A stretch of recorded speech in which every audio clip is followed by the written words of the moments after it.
In today's video, I'm going to teach you how to create 3D PowerPoint pyramids using templates to make your presentations more engaging and visually appealing. Whether you're presenting data, illustrating a concept, or just want to add a bit of flair, these 3D pyramids can really help to get your message across.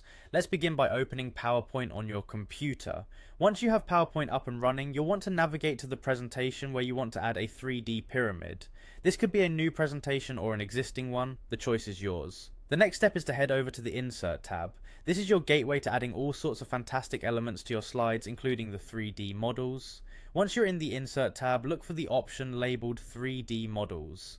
It's typically nestled among other media options like images and charts. Clicking on 3D models is going to give you a couple of options, and for this tutorial we're interested in the stock 3D models. These are pre-made high quality models provided by Microsoft, a great resource to enhance your slides without the need to create anything from scratch. After clicking on stock 3D models, you'll see a search bar at the top. Go ahead and type pyramid into the search bar.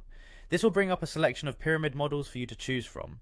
You can take a moment here to browse through the available options and select the one that best suits your presentation style or the message you're trying to convey. Selecting the right model is important as it sets the tone and supports the narrative of your presentation. After you've chosen your 3D pyramid model, the next step is straightforward. You'll need to click on Insert to add the model to your slide. Depending on its initial size and position, you may want to resize or reposition the pyramid on your slide to fit your layout and design. Accessorizing it with text and other elements can also help emphasize the points you're trying to make in your presentation. And there you have it. By following these simple steps, you can bring a new dimension to your presentations with stunning 3D pyramids. Remember, visual aids like these can significantly enhance your audience's understanding and engagement, so take your time to adjust and customize the model to suit your presentation's needs. Thanks for watching, and we'll see you in the next video where we'll dive deeper into more PowerPoint design tips and tricks.